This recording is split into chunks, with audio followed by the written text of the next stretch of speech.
Training at meal times. Eating is one of the most primal activities for dogs. They love it and they have respect for whoever gives them food, the leader of the pack. You can use your power of being pack leader to enhance your dog training efforts every day. The following suggestions will help you establish your role as pack leader and reinforce dog obedience, deferment to your leadership, dog training techniques and overall attitude and disposition, yours and your dog's. 1. Consistency. A good habit to have in feeding your dog is consistency. Dogs love routine and food is a very important subject to them. For example, feed your dog at approximately the same times each day. Some modification is fine for weekly schedule changes. If feeding 2 times a day, pick 2 windows of time that you can be consistent with, for example between 7 and 8 am and then again between 5 and 6 pm. Having a window of time prevents anxiety in a dog expecting to be fed at a specific time each day, 5:15 pm. Yes, dogs can zero in on a specific time of day like 5:15. This is a very real concern for dogs, and some dogs can fall apart emotionally and physically if they are expecting food at that time and don't get it. Ever hear of a dog that is panting and throwing up or having diarrhea? This dog is anxious.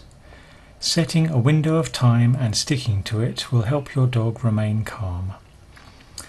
Practice the same routine every day. 2.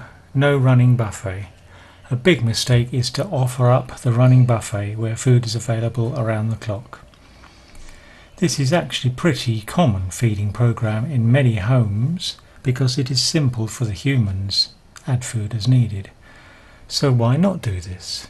Because it leads to an obese, lazy dog who doesn't listen to your commands, respect your leadership position, or adhere to rules you've set forth in your dog training.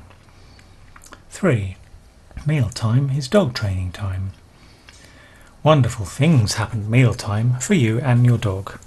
You get the opportunity to have your dog perform, reinforcing all that dog training you've done for his meal. This could be sit, down, come, place.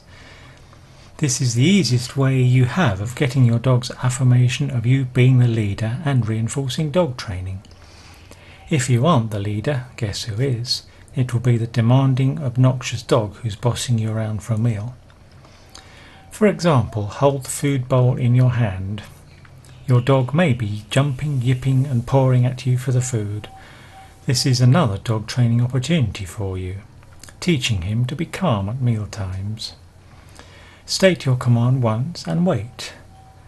Good to start with a sit, which is usually the easiest. Your dog sits and the bowl of food goes to the floor with praise for a good sit and a release okay that they can move to get the food. When your dog complies with your command, he has just deferred to your leadership in the pack. When beginning this program, you may need to help your dog with completing his command and praise warmly and then give food. Once your dog has the program down, you can introduce other feeders such as spouse, responsible children, etc. to gently let your 4-footed family member know her position in the pack. By using your dog's feeding routine as training, you gain a lot. You get to reinforce all the dog training and dog obedience you've worked so hard on, and it feels effortless. You get increased respect from your dog for providing the important commodity of food and for being a consistent provider. The more you establish yourself as leader of the pack, the more your dog will want to please you, and dog training will be far easier and more effective.